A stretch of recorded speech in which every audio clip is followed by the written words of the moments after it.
Ever get that feeling, like there's a more going on beneath the surface? Like with these political stories, you see a headline and you just know there's got to be more to it. Right, right. Absolutely. Well, that's what we're diving into today. This recent back and forth between Meghan McCain and Vice President Harris. Yeah, definitely caught my eye too. You've probably seen the headlines, right?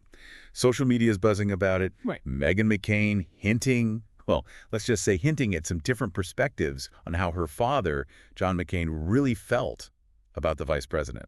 Yeah, and it's interesting because it's not just like a policy disagreement or something. It gets kind of personal, doesn't it? It really does. And, family legacies, political maneuvering, maybe even a little score settling. Who knows? But luckily, we've got this article that breaks it all down, helps us unpack it. For sure. Helps to have some context, right? Especially in this political climate. I mean, things are pretty charged right now.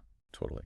And speaking of context, this article is something really interesting. It reminds us that this isn't the first time John McCain's his image has been kind of used for political purposes. Remember the whole 2015 thing with Donald Trump? Oh yeah, how could we forget? That was a big one. And it gets at the heart of why this current situation is so interesting. Because it blew up in a similar way. Well, yeah, in part, but also because of what it tells us about how Meghan McCain might be feeling right now.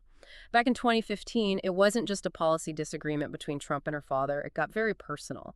Trump basically downplayed Senator McCain's military service. Oh, yeah.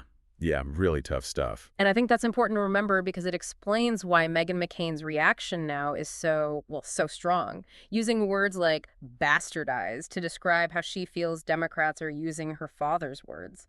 That suggests a really deep sense of almost like she's guarding his memory, you know? Protecting his legacy. Exactly, protecting his legacy. And it makes you think about what she might know that we don't, right? This whole tea she's threatening to spill. It's almost like, is this strategic? Is she waiting for the most impactful moment? Ooh, yeah.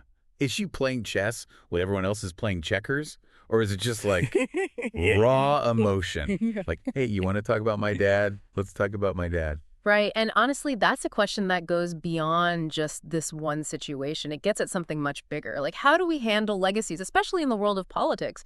Where does the personal end and the political begin? Can we even separate those things? And does revealing these private opinions years later, does it really honor the deceased? Or does it just make things more complicated, maybe in a way they wouldn't have wanted? It's a tough one, for sure.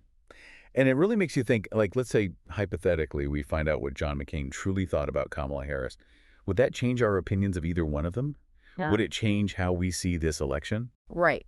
Would it change anything? Or would it just be, like you said before, another layer of complexity in an already super complicated situation?